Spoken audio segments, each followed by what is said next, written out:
존경하는 국민 여러분, 재외 동포 여러분, 김진표 국회의장님과 선배 후배 동료 의원 여러분, 한덕수 국무총리와 국무위원 여러분, 안녕하십니까? 국민의힘 당대표 김기현입니다. 제가 당대표가 되고 나서 가장 많이 만난 분들이 있습니다. 바로 청년들입니다. 천원의 아침밥 현장에 가고 형편이 어려운 국비 지원 유학생들도 만났습니다. 청년들과는 지금도 수시로 소통하고 있습니다. 그렇게 만난 분들 중에 한 청년 그룹과의 만남이 제 가슴 깊이 묵직하게 남아 있습니다. 그날은 어버이날이었습니다.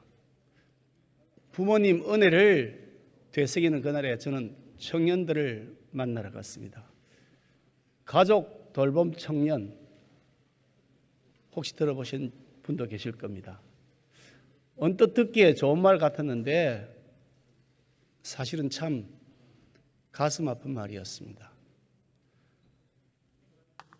이제 막 사회에 나온 젊은 청춘들이었습니다. 당장 자신의 앞가림도 하기에 벅찰 나이였습니다. 그런데 이 청년들이 가족 생계 책임지고 부모님 병원비 대고 동생 학비까지 책임지고 있었습니다.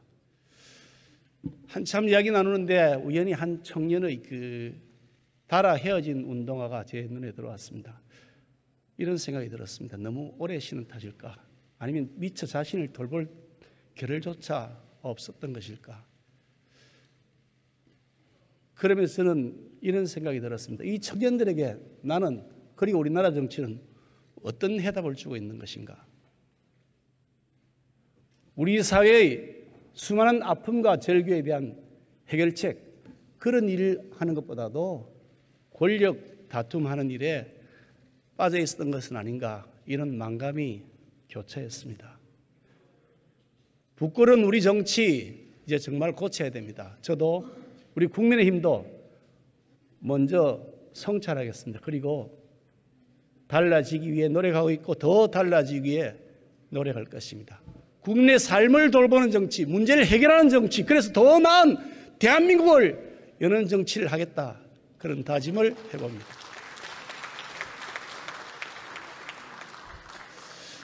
어제 이재명 대표님 말씀 잘 들었습니다. 어지간하면 제가 이 말씀 안 드리려고 그랬는데 참으로 안타깝게도 동의하기 어려운 장황한 궤변이었습니다. 사법 리스크, 돈 봉투 비리, 남탓 전문, 말로만 특권 포기, 사돈 낱말 정당 대표로서 하실 말씀은 아니었습니다.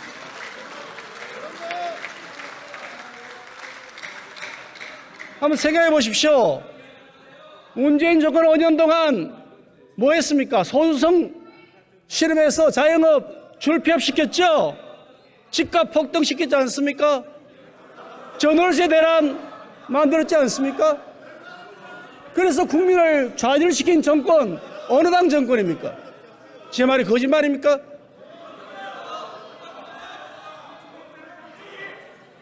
미신의 사도가 핀 탈원전, 태양광 마피아, 세금 폭탄, 흥청망청 비어서 나라 살림 망쳤던 민생 포기, 경제 포기했지 않습니까?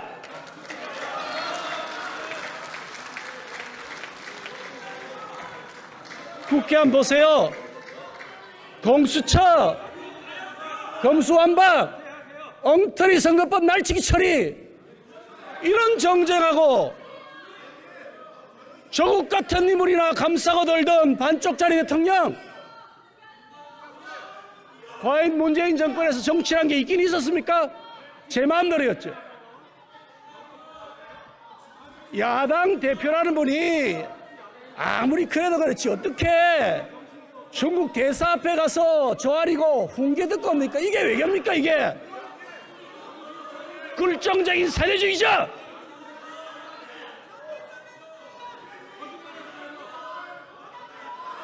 포함지는 민주당 의원들에게 묻습니다. 이거 민주당 이게 맞는 길이라고 생각하십니까? 도대체 국민을 실망시켜서 민생을 구렁텅이에 빠뜨렸던 문재인 정권 5년에 대한 반성과 사과는 왜 하나도 없는 겁니까?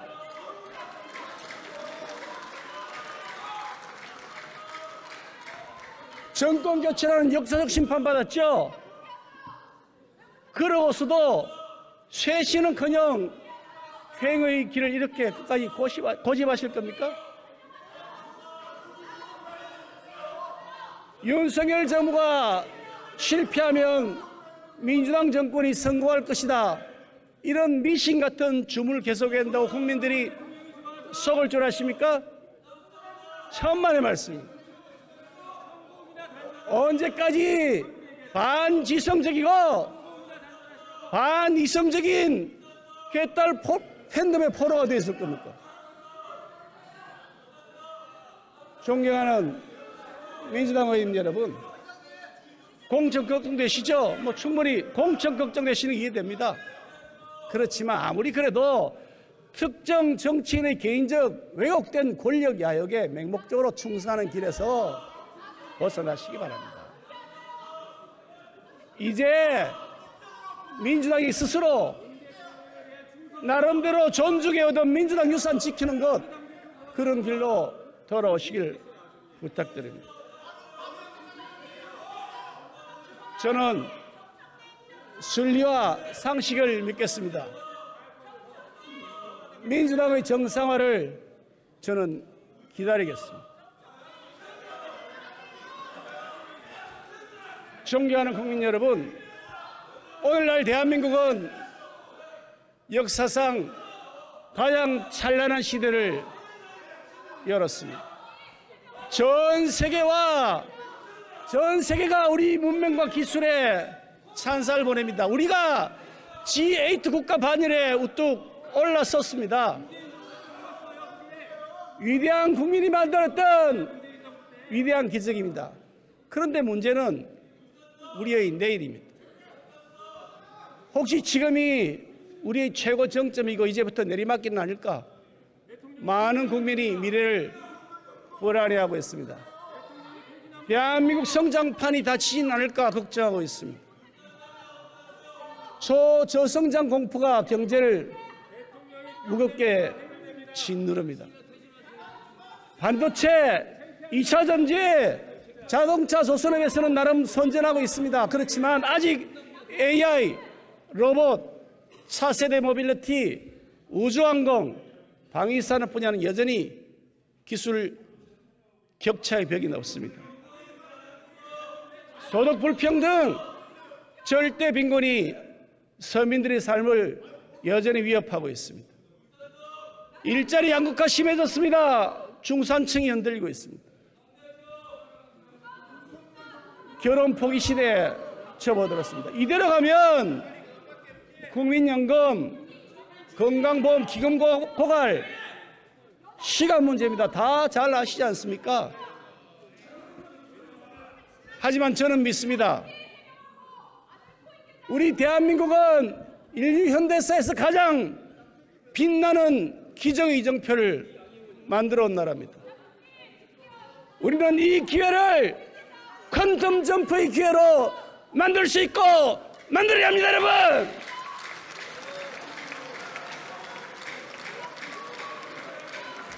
우리 역사 한번 돌아볼까요?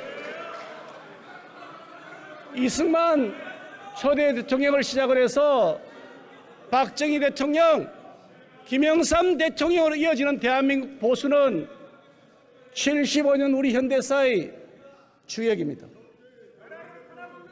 거세게 공격해오는 공산주의 태풍을 뚫고 자유민주주의와 시장경제를 선택하고 지켜냈습니다.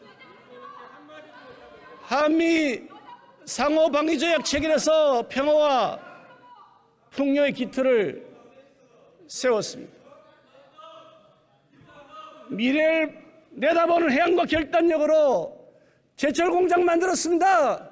고속도로 뚫었습니다. 중화학공업 일으켰습니다. 건강보험 국민연금 보수당 정권이 최초로 도입했습니다. 황량했던 국토가 울창한 숲으로 뒤덮이게 했습니다. 이 모든 결정적 변화를 이끌었던 선두에 바로 보수당이 있었습니다.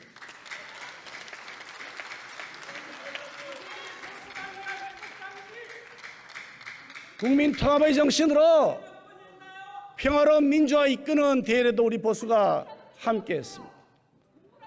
중요한 역사적 순간, 국가적 운명이 길어마다 우리 보수는 결정적 변화로 대한민국 성공의 역사를 만들어 왔습니다. 그리고 오늘 이 시대는 다시 보수가 해내었고, 또 그리고 보수만이 해낼 수 있는 결정적 변화를 절실하게 요구하고 있습니다. 자유, 시장, 법치, 동맹, 공동체를 중시하는 보수의 가치가 위기 극복의 해법이었음을 우리 국민들이 잘 알고 계시기 때문입니다. 낡은 제도, 관행, 기득권과 이제는 결별합니다.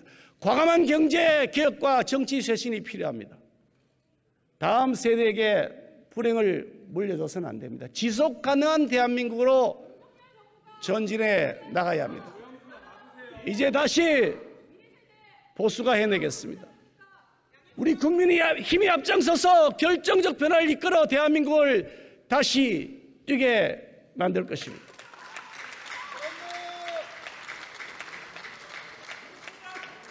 존경하는 국민 여러분, 결정적 변화가 필요한 제일 첫 번째 분야, 그것은 민생 경제 부문입니다. 노동개혁 하게 되면 가장 큰 수혜자는 노동자 자신입니다. 경직적 노사관계 일자리 증발시켰습니다. 이중적 노동시장 구조, 거대 노조의 기득권을 위한 카르텔이었습니다. 그러면서 비정규직 노동자, 실업자, 구직자는 철저하게 외면당했습니다. 거대 노조의 정치투쟁, 불법 파업의 결과가 어땠습니까? 좋은 기업 해외로 떠났습니다. 글로벌 기업 한국 기피했습니다. 그래서 일자리 없어졌습니다. 사실 아닙니까? 결국 어떻게 되었느냐? 힘없는 진짜 노동자, 그리고 국민들만 손해를 본 겁니다. 이제 변화가 시작되었습니다. 윤석열 정부 들어 건폭이 멈췄습니다. 건설 현장 숨통이 트이고 공사장이 움직입니다. 민생 경제 핏줄이 다시 돈다는 얘기입니다. 노점이 실컷 내놨는데 어디 쓰인지 모르는 깜깜이 노조,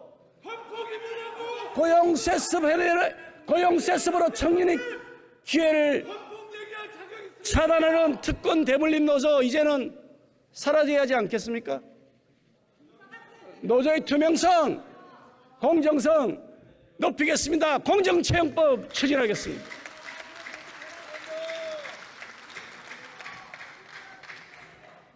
근로자의 필요와 선택에 따라서 쉬고 싶을 때는 확 쉬고 일할 때는 집중해서 일할 수 있게 해줘야 합니다. 그래서 탄력적 근로시간제는 노동자와 기업 모두에게 윈윈이라는 겁니다. 우리 국민의힘과 윤석열 정부는 노동개혁 로드맵 완벽하게 준비했습니다. 민주당만 결단하면 바로 시작할 수 있습니다. 우리나라 법인세 최고 세율이 무려 26.4%입니다. 미국, 프랑스, 영국보다 높고 심지어 중국보다도 높습니다. 기업이 부담하는 준조세가 무려 90개에 달합니다. 상속세 폭탄, 100년 기업의 탄생을 가로막고 있습니다. 유럽에서 가장 가난했던 나라 아일랜드는 세계적인 부자 나라로 올랐었습니다. 왜냐고요? 법인세 인하를 통해서 전 세계의 글로벌 기업을 끌어들인 결과입니다. 과중한 조세는 경제 쇄국 정책입니다. 국경 없는 시대입니다. 우리만 과중한 조세를 계속 고집하면 글로벌 경쟁 시대에 쇄국 정책으로 결국 우리는 더 큰 어려움의 길을 가게 될 것입니다. 물론 세수 상황을 면밀하게 살피긴 하겠습니다만 시급한 조세 개혁 빨리 착수해 나가겠습니다. 혁신을 방해하는 낡은 규제 걷어내야 됩니다. 시장과 소비자의 자유로운 선택을 보장해야 경제가 발전하는 겁니다. 적극적인 중재와 조정으로 새로운 산업 연착륙을 돕겠습니다. 불공정, 독과점 깨뜨리고 자유경쟁 촉진하겠습니다. 그것만이 살 길입니다.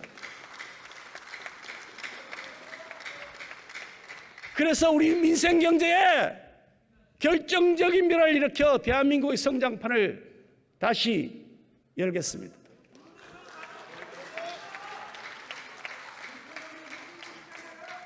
존경하는 국민 여러분, 결정적 변화가 필요한 두 번째 분야, 바로 정치 분야입니다. 21대 국회도 이제 1년이 채 남지 않았습니다. 돌이켜보면 아쉬운 장면이 많았습니다. 국민들께 많은 실망 드렸습니다. 어떻게 하면 국민 신뢰를 회복할 수 있을까 고민합니다. 저는 책임 있는 정치인으로서 이 자리에서 오늘 3대 정치 쇄신 공약을 야당에게 제안합니다. 첫 번째, 국회의원 영수 10% 감축에 나섭시다. 국회의원 숫자가 많으냐 적으냐 갑론을박이 있습니다. 그런데 정답은 국민입니다. 주권자인 국민들께서 많다고 하면 다 이유가 있는 겁니다. 정치 광이라는 것 아닙니까? 아니, 입법을 마구 남발해서 경제공해 사회분열을 일으킨다고 야단치시는 거 아닙니까? 의원 300명인데요. 10% 줄여도 국회 잘 돌아갑니다. 아무 문제 없습니다. 엉뚱한 정쟁 유발하는 것, 포퓰리즘의 골마를 그 시간에 진짜 할 일 하면 됩니다. 두 번째, 무노동 무임금 제도를 도입합시다. 김남국 의원처럼 무단결근 연락두절에 치과까지 해도 꼬박 봉급 나오는 세상에 그런 직장이 어디 있습니까? 안 그래도 일하지 않는 국회, 개점협국회라는 오명을 쓰고 있습니다. 이제 출근 안 하고 일 안 하면 월급도 안 받는 것이 상식이고 양심이라는 것을 우리도 깨달아야 합니다. 세 번째, 국회의원 불체포 특권 진짜로 포기합시다. 이재명 대표께서 어제 하신 말씀, 불체포 특권 포기하겠다는 말씀 만시지탄이지만 긍정적으로 평가합니다. 그러나 성결해야 할 일이 있습니다. 이재명 대표께서 국민들 앞에 불체포 특권 포기하겠다고 여러 차례 약속했습니다. 대선 때는 공약까지 했고요. 지방선거 때도 육성으로 직접 말씀하셨습니다. 그런데 손바닥 뒤집듯 뒤집었습니다. 제 말이 사실이잖아요. 국민 속인 겁니다. 맞잖아요. 그러니 적어도 정치 지도자로서 책임 있는 역할을 하신다면 정중한 대국민 사과부터 하는 것이 그게 도리입니다. 그리고 말로가 아니라 구체적으로 어떻게 약속을 실천하실 것인지 방안을 제시해 주시기 바랍니다. 국회가 드디어 불체포 특권을 포기할 때가 됐습니다. 우리 모두 불체포 특권 포기 서약서에 서명할 것을 제안합니다. 야당의 답을 기다리겠습니다. 세 번째로 결정적인 변화가 필요한 분야가 바로 지속 가능한 사회로 대전환해야 한다는 것입니다. 존경하는 국민 여러분, 베네수엘라는 지금도 세계적인 자원 강국입니다. 한때 남녀의 보석이라고 불릴 만큼 잘 살았던 나라입니다. 그런데 순식간에 세계 최빈국으로 추락했습니다. 포퓰리즘이 낳은 정치의 비극입니다. 그런데 이것이 저는 남의 일처럼 보이지 않습니다. 지난 문재인 정권 5년 동안 직접 경험했기 때문입니다. 우리도 결코 안심할 수 없다는 생각이 들었습니다. 문재인 정권 한번 볼까요?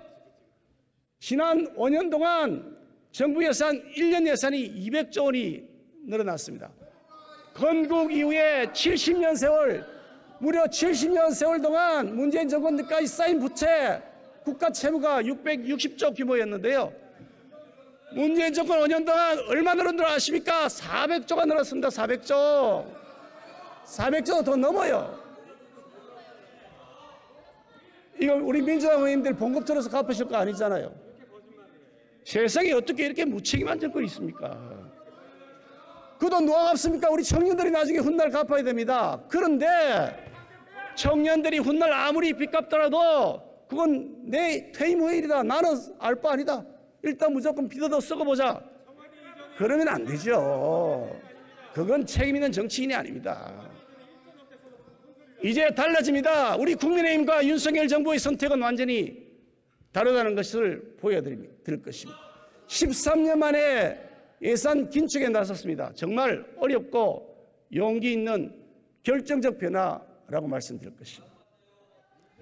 재정 지출 가져다주는 반짝 효과 정말 매혹적입니다. 유혹합니다.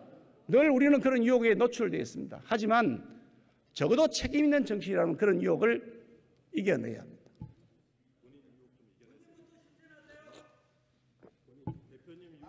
재정 중독, 일단 쓰고 보자는 무책임 정치에 대한 제어 장치가 필요합니다.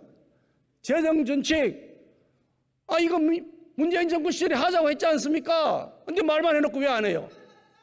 이제 윤석열 정부는, 우리 국민의힘은 재정 준칙을 도입할 것입니다. 전쟁,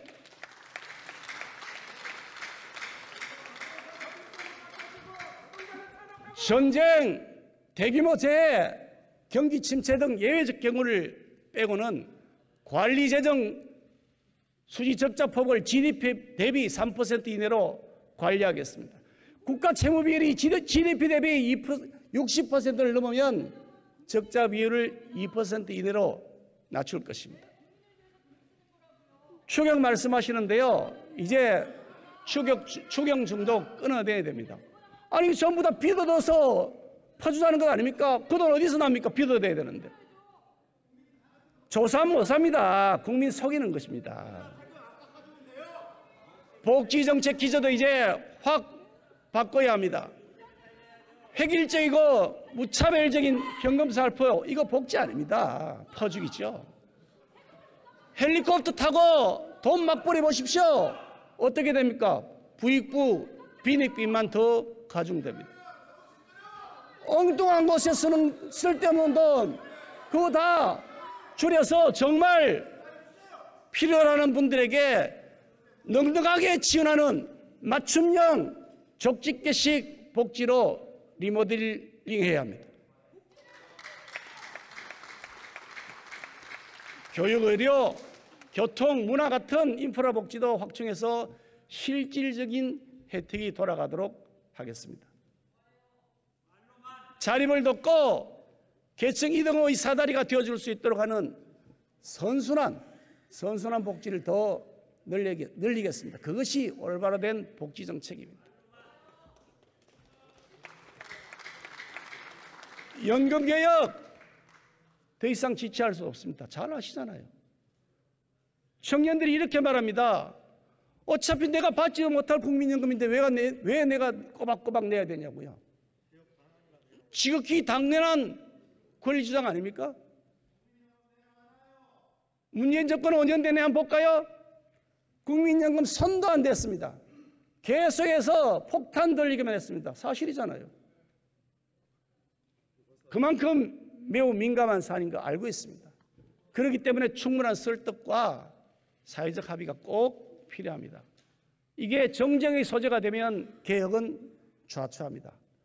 그래서 민주당에게 부탁드립니다. 초당적인 협조를 정중하게 요청합니다.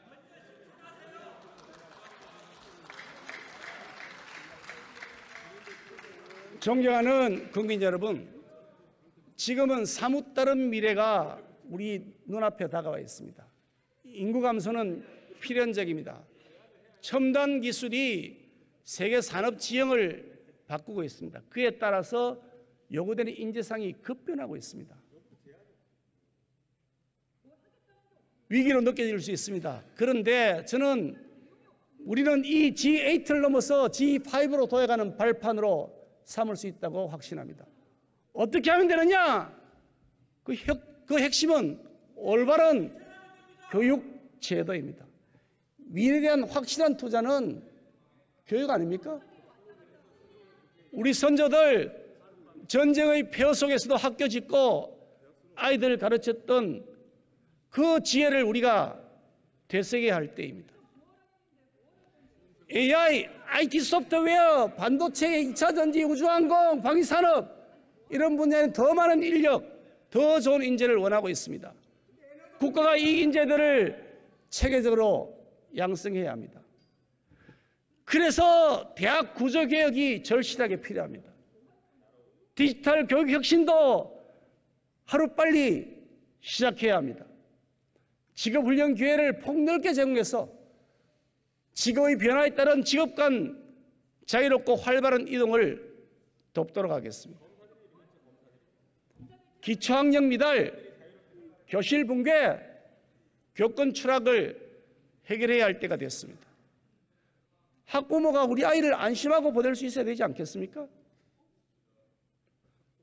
저출산 고령화 문제는 오랜 숙제입니다만 투 트랙으로 동시에 접근해야 됩니다. 먼저 출산과 혼인 여건을 개선하는 것입니다.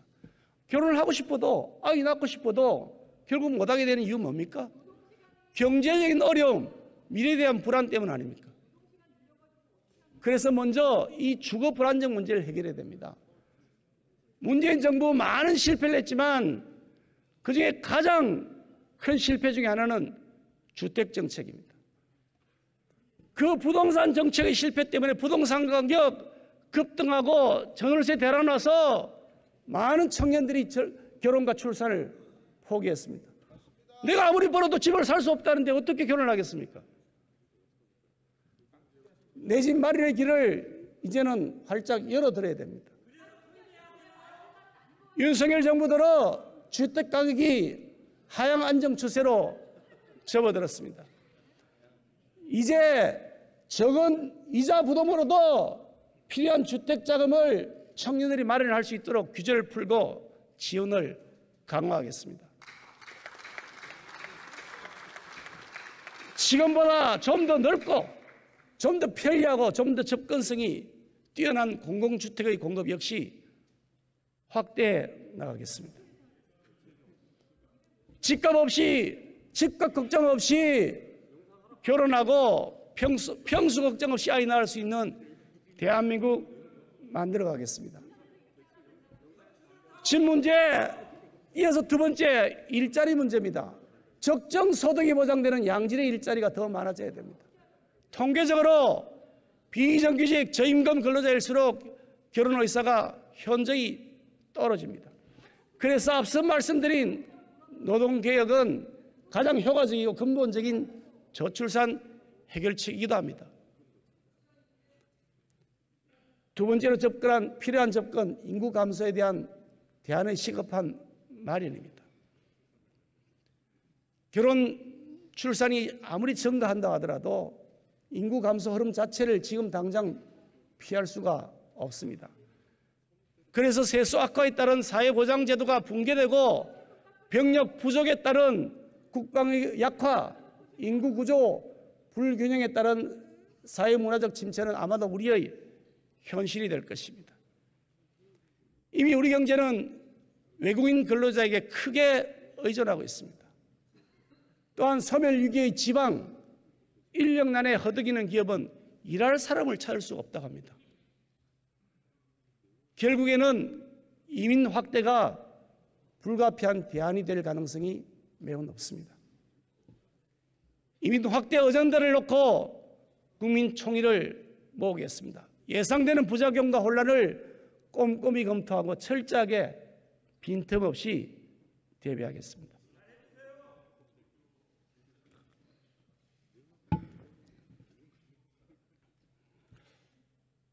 존경하는 국민 여러분, 민주화는 분명 우리의 자랑스러운 역사입니다. 문제는 민주를 참칭하는 특권 세력입니다. 이들이야말로 전형적인 반민주입니다.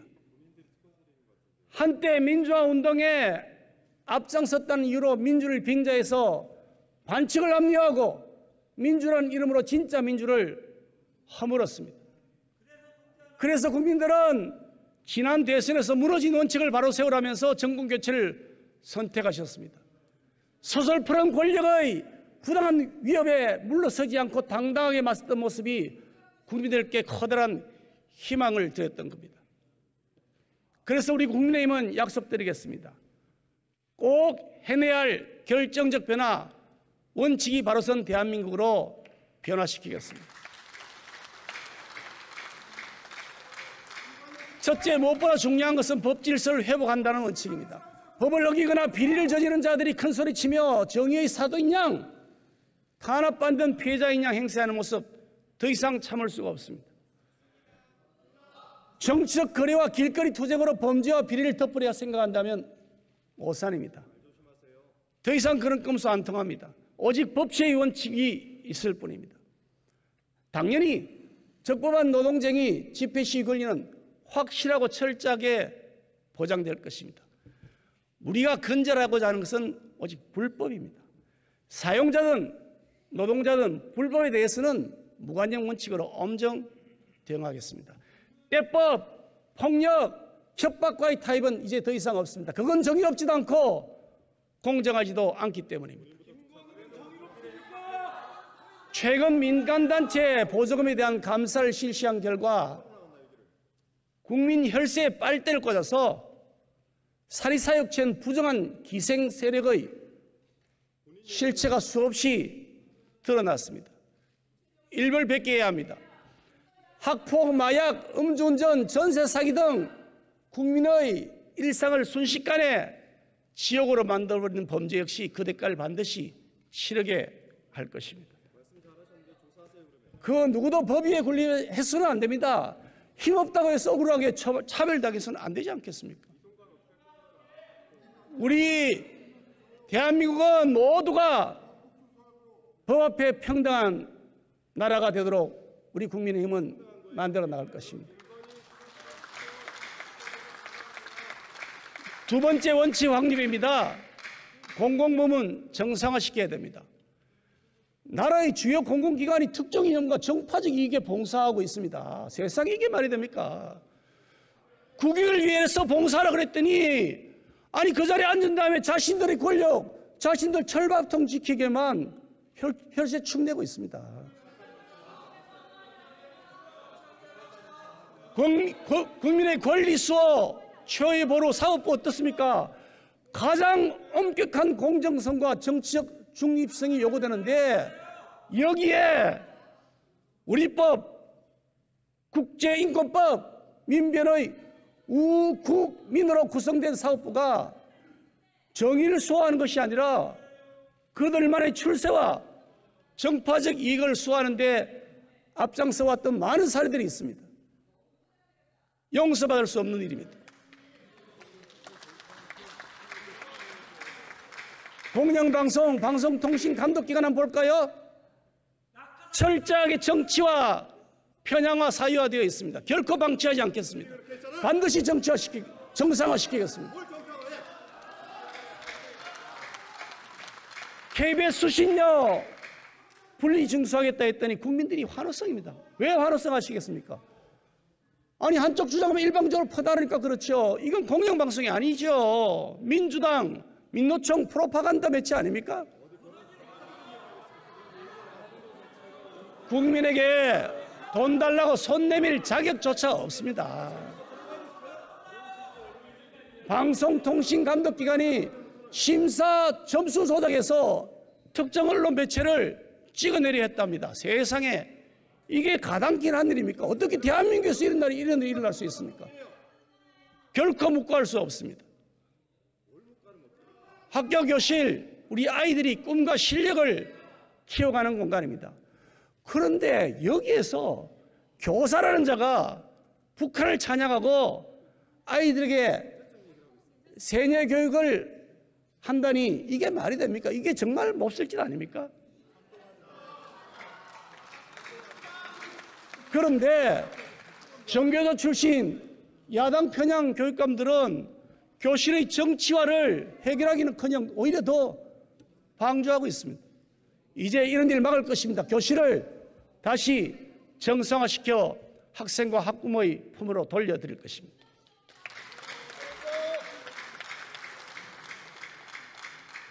국민 혈세로 운영되는 공공부문이 사상적 진지전의 전초기지로 악용돼서는 결코 안 됩니다.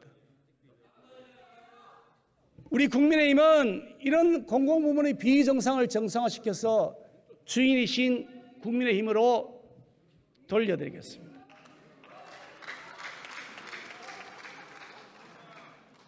세 번째 원칙, 언제나 국민 이익이 최우선이라는 원칙을 이제는 회복하겠습니다. 존경하는 국민 여러분, 책임 있는 정치 지도자라면 지금 당장은 욕을 먹더라도 국민과 국가 이익을 위해서 고도한 결정을 내릴 수 있어야 합니다. 이승만 대통령의 농지개혁, 박정희 대통령의 한일 국교 정상화, 김영삼 대통령의 금융실명제 도입 같은 것이 그 대표적인 예입니다. 김대중 대통령, 노무현 대통령 역시 때로는 지지층의 반대를 무릅쓰고 고독한 선택을 한 바 있습니다. 하지만 문재인 대통령 어땠습니까? 국익 저버리고 정파적 이익을 앞세웠지 않습니까? 죽창가 부르면서 조직적으로 반일 선동 주도했죠. 그 후유증으로 인한 부담 오롯이 우리 국민들이 지금 지고 있습니다. 그래서 윤석열 대통령의 한일 관계 정상화 노력은 국민적 이익, 국가의 앞날을 생각하며 내린 고독한 결단입니다.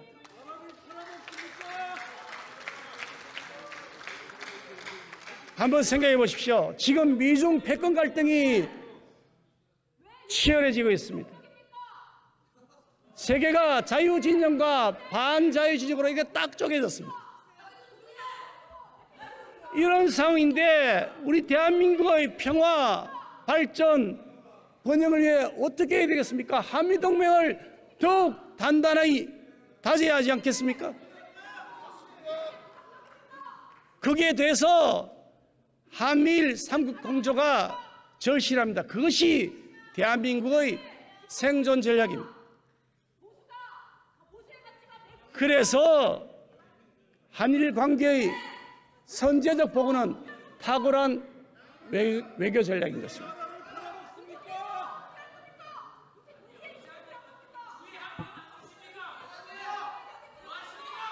대북 정책도 마찬가지입니다. 우리 국민과 북한 주민의 이익이 아니라 세상의 인권 탄압하는 세습 독재자 김정은의 이익을 대변했던 문재인 정권 대북 정책 완전히 바꿀 겁니다. 강력한 동맹과 든든한 자주 국방력으로 적을 압도하는 것이 진정한 국익이자 진짜 평화입니다.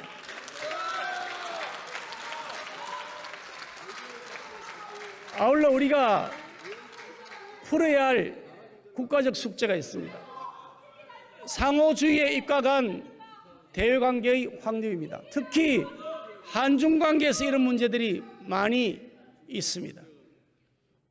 지난 6월 지방선거 당시에, 작년 6월 지방선거 당시에 국내에 거주 중인 중국인 약 10만 명에게 투표권이 주어졌습니다. 하지만 중국에 있는 우리 국민에게는 참정권이 전혀 주어지지 않습니다. 왜 우리만 빗장을 계속 열어놓아야 하는 겁니까? 우리 국민에게 투표권을 주지 않는 나라, 그런 나라에서 온 외국인에게는 우리도 투표권을 주지 않는 것, 그것이 공정합니다. 외국인 건보 적용 역시 상호주의 원칙을 따라야 합니다. 중국에 있는 우리 국민이 등록할 수 있는 건보 피부양자, 그 범위에 비해서 우리나라에 있는 중국인이 등록 가능한 건보 피부양자 범위가 훨씬 높습니다. 중국인이 더 많은 혜택을 누리고 있는 겁니다. 부당하고 불공평한 겁니다. 국민의 땀과 노력으로 만들어진 건보기금이 외국인 의료 쇼핑 자금으로 줄줄 새서는 안 됩니다. 건보 먹튀, 건보 무임승차 막겠습니다.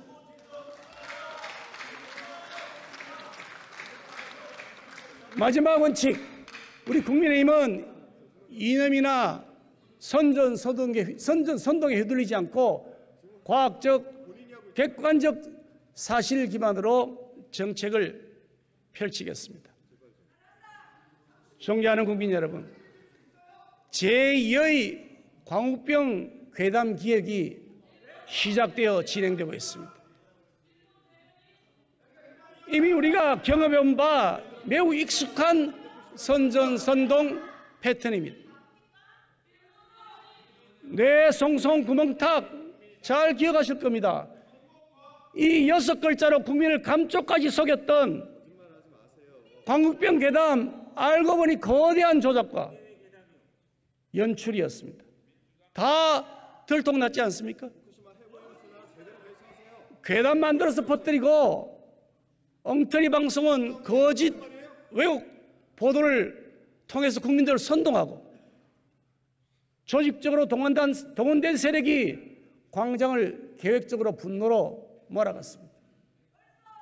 이게 광우병 괴담뿐이었습니까? 아닙니다. 많습니다. 아니 천하람이 좌초했다느니 잠수함에 충돌했다느니 하는 그런 괴담 한 번이라도 반성해 본 적 있습니까? 전자파의 법이 튀겨진다고 하는 사두괴담 아직도 반성해 보지 않으셨죠? 나쁜 세력은 어김없이 나타나서 허위사실 유포해 되었고, 그때 활약했던 가짜뉴스 전공자들이 또다시 등장했습니다. 알고 보니까 지금 민주당하고 찰떡공전을 하고 있다면서요.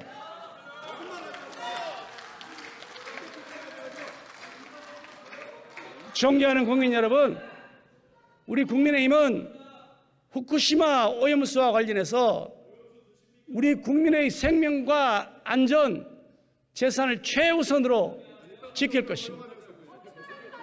가짜뉴스, 조작, 선전선동, 근거 없는 야당의 비난에 휘둘리지 않고 우리가 직접 철저하게 검사하고 검증할 것입니다. 일본 정부에는 국제적 기준을 엄격히 준수하고 모든 정보를 투명하게 공개할 것을 지속적으로 요구해 나갈 것입니다. 현재 후쿠시마와 인근 8개현의 일본산 수산물은 수입되지 않고 있습니다. 앞으로도 후쿠시마산 일본 수산물은 우리 국민의 밥상에 오르지 않도록 할 것입니다. 국민의 생명, 안전, 재산을 해치는 일은 결코 허용하지 않을 것입니다. 그런데 여러분 한번 돌아보십시오.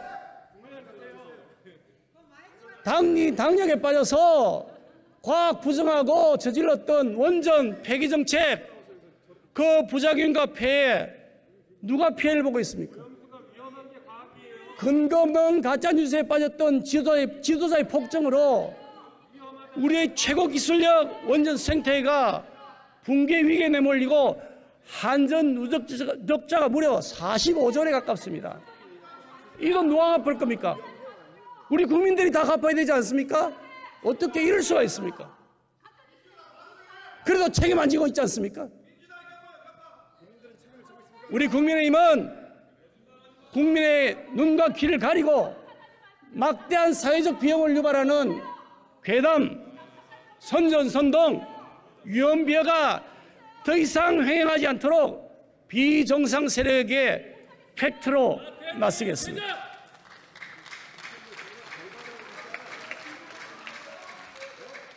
과학과 객관적 지시를 토대로 정확하게 판단하고 그 판단에 기초해서 정책을 추진하는 정상적인 국정을 회복하는 원칙을 집행해 나갈 것입니다.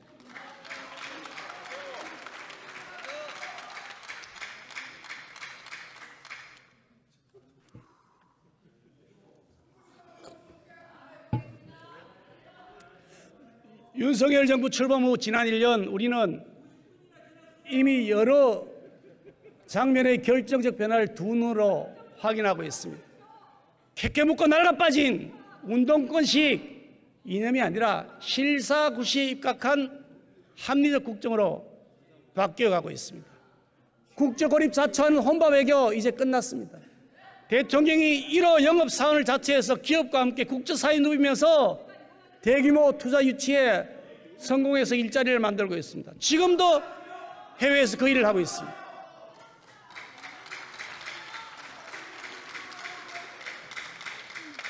국민 갈라치는 분열의 정치 이제 막 내렸습니다. 국민을 섬기는 포용과 통합의 정치를 계속해 나가겠습니다. 우리 국민의힘은 결정적 변화를 통해서 대한민국을 희망이 살아 숨쉬는 나라, 공정과 상식이 통한 나라로 만들어 가겠습니다. 그런데 정말 답답한 것이 있습니다. 절대 다수 의석을 가진 야당에 가로막혀서 국회가 일을 효율적으로 해내지를 못하고 있습니다. 민생 살피고 각종 변화와 개혁을 성공시키기 위한 입법 야당이 일일이 가로막고 있습니다. 심지어 못 먹는 감 찔려나 보자는 식으로 정작 자신들이 집권하고 있고 절대 다수 여당일 때 처리하지 않았던 법안 새 정부 들었으니까 마구잡이로 강행 처리하고 있습니다. 그 좋은 법 왜 그때 추진 안 했습니까? 저희 국민의힘 국민 여러분들의 요구 수준에 아직도 부족한 것이 많이 있습니다. 죄송하게 생각합니다. 더 노력할 것입니다. 두 손 모아 호소드리겠습니다. 윤석열 정부와 국민의힘이 제대로 일할 수 있도록 도와주십시오. 거대 야당의 국정 발목 잡기 반대를 위한 반대를 매섭게 꾸짖어 주십시오. 반드시 성과와 변화로 국민 여러분들께 보답하겠습니다. 정권교체를 이루어신 국민들의 염원을 받들어서 다시 대한민국 새로운 국민의 나라로 만들겠습니다. 경청해 주셔서 감사합니다. 김기현 대표 수고하셨습니다.